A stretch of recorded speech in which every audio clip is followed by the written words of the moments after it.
Geek, Citadel. To say that I know what the story is in any Dark Souls game outside of slaughtering the bad guys would straight up be a lie to my viewers. All I know is that the main character is the Ashen One, an undead person that runs around killing other undead things so that he can kill off various Lords of Cinder in hopes of becoming one. Look, I know there's a deep lore to the Dark Souls games hidden in its depths, but that's up to the hardcore to find.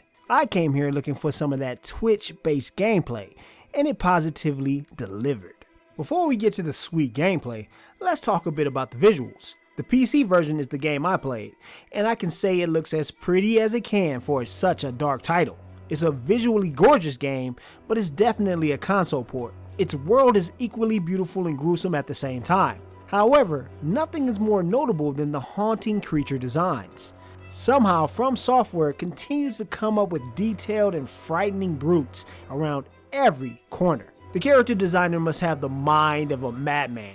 It runs the full gamut in the graphic options, SSAO, max textures, anti-aliasing, etc. Like Dark Souls 2 on PC, it runs at a mostly steady frame rate of 60 FPS. I say mostly steady because the FPS drops for seemingly no reason in certain locations in the game. Seeing as this is a console port and not particularly the most amazing looking game, the frame rate drops don't make sense, especially not on a GTX 980.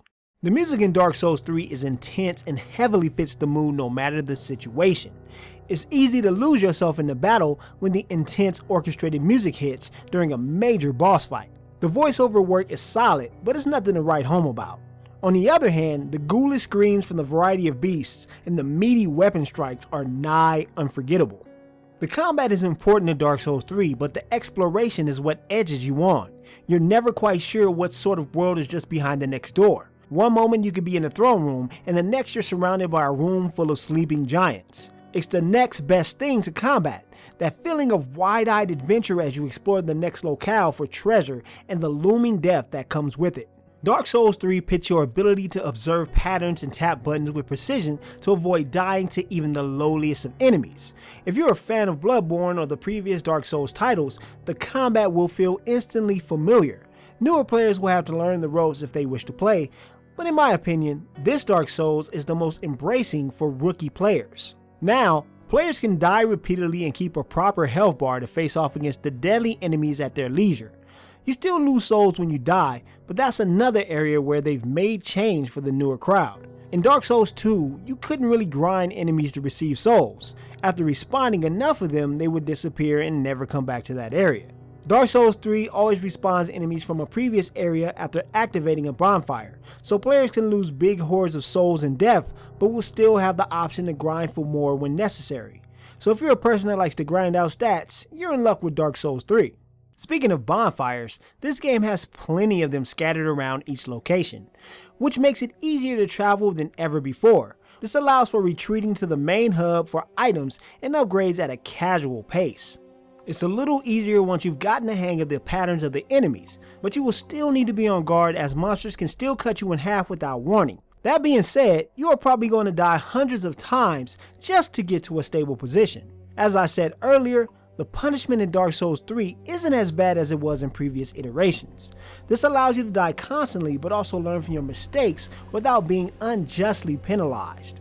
Sure, you'll lose a ridiculous amount of souls, but you'll be able to push through the pain to create a powerhouse of your own. Dark Souls 3 is a game created out of skill, and most builds are directly related to how you play the game.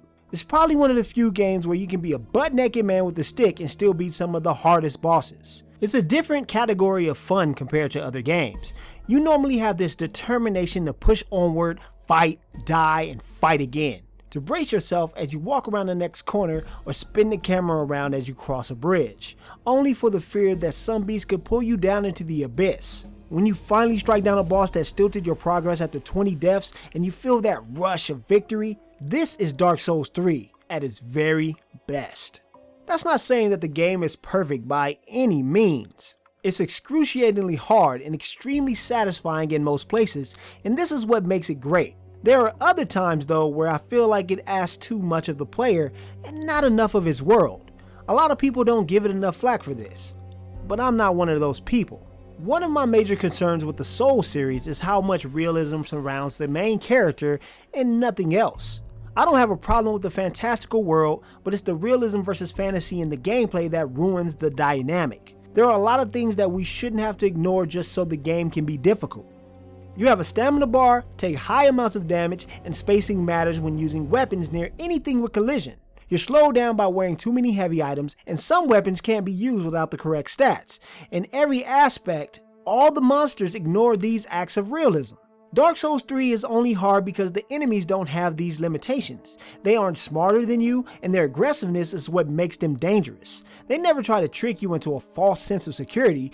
Their main goal is to attack endlessly in a pattern until they become vulnerable. If stamina wasn't an issue, this game probably wouldn't even be that difficult. It's at this point that I can't forgive Dark Souls as a series for a few design choices. The game is designed to be played how it wants you to play it. Enemies are overly aggressive and can swarm you without any penalties to their actions. They aren't weighed down by armor, they don't collide with the walls with big weapons, they can attack through friends without doing damage but still hit your character. It's a bit insufferable how much cheap play the computer can get away with. Dark Souls doesn't do much to allow human ingenuity to come into play. Its logic is centered on destroying the avatar by both fair and unfair means. It doesn't care that enemies can slaughter us through walls and pillars. It could care less its auto-targeting camera system doesn't work well for multiple attackers. You never really get to think outside the box, and it instead wishes you to conform to its ways even if some of those ways ruin the gameplay. My character has all the logic of realism, but when I enter a forest with different types of animals that team up only to kill my character, I lose touch with the world.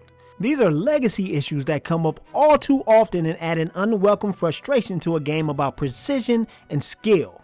It's no benefit that Dark Souls 3 has an awful targeting system accompanied by some sloppy camera work. There are times when the auto target just can't keep up with who needs to be targeted, and this could lead to a quick slaughter of your character.